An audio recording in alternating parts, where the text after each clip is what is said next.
So here is a fairly decent student portfolio for Advanced Graphic Design 2. And the focus of this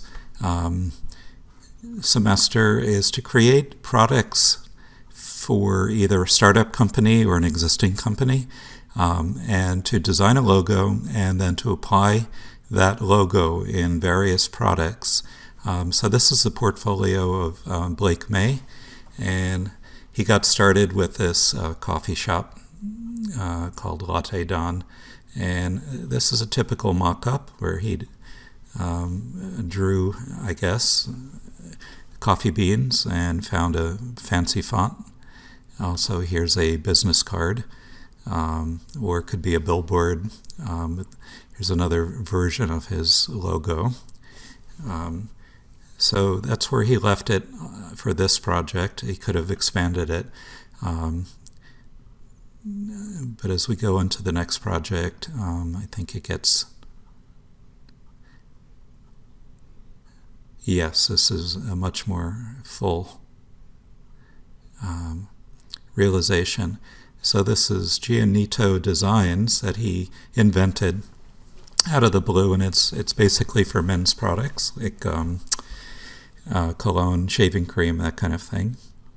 And here we have a typical mock-up applying his logo with the letter G to a bottle and to the box that the bottle is in. Okay, there's the bottle on the right.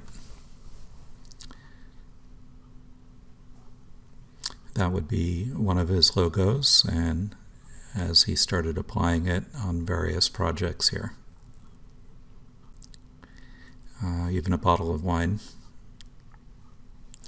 umbrella, and another bottle of cologne.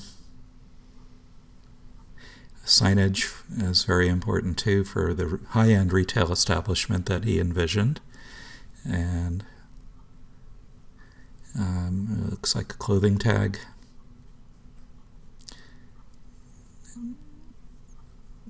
Business card. He's got a little tagline, and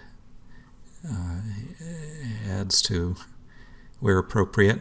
Here we have a business card, envelopes, another spiral notebook, etc.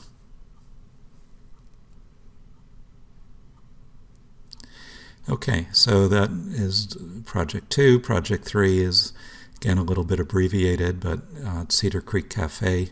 And his creative idea was to use a stain from coffee, a coffee stain from a mug. When you set down a mug that's got coffee on the bottom and it creates a stain, and calling it Cedar Creek Cafe. And he did a sign here.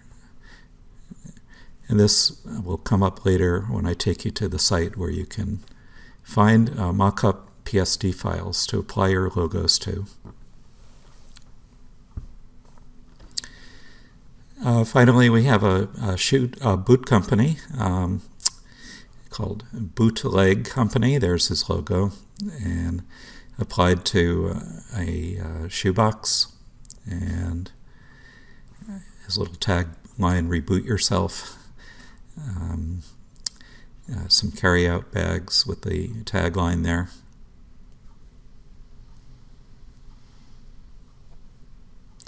Even a rubber stamp.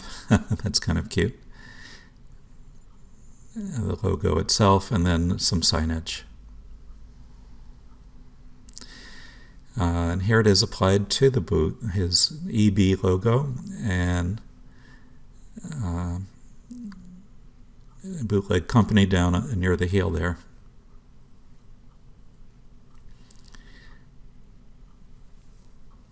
So, that gives you a pretty broad idea. He could have done a few more things with two of the other projects, but at least he got in the ballpark here. And another part to the project is it's listed on the syllabus, and it's a creative brief. And the creative brief is questions that you need to answer for each of your projects. like the client, who is the audience that the client will serve? What kind of message are you trying to send to the audience? And through your use of typography and color and what products you put it on, etc. The last three things about deadline, budget, and number 8, responsible parties, I'm not so worried about, so you don't have to do those. But having an idea of who you're designing for plays a big part in what you design and how you design it. So, let me pause it here. Oh, here we go to freepik.com, FREEPIK, and they have 9,000 or so mock-up PSD free that you can just download. And what happens is you download the Photoshop PSD file, and essentially you replace their logo with your own. Here's the one that Blake used for his coffee shop, and just replaced his logo with their logo, and then he got that result. So it's very straightforward. It's quite easy. And if you'd like to, if you can't quite figure it out, there are plenty of YouTube videos that you can take a look at, or come to class and I can show you how to do it. Taking the idea of a simple logo and applying it to various mocked-up products to help envision the design for a company is the goal of the class. One last thing, I noticed you were doing a nail salon, a couple of designs. So what would happen if you then got it pretty sophisticated and applied it to this kind of signage? So, any questions, email me, and good luck. Take care.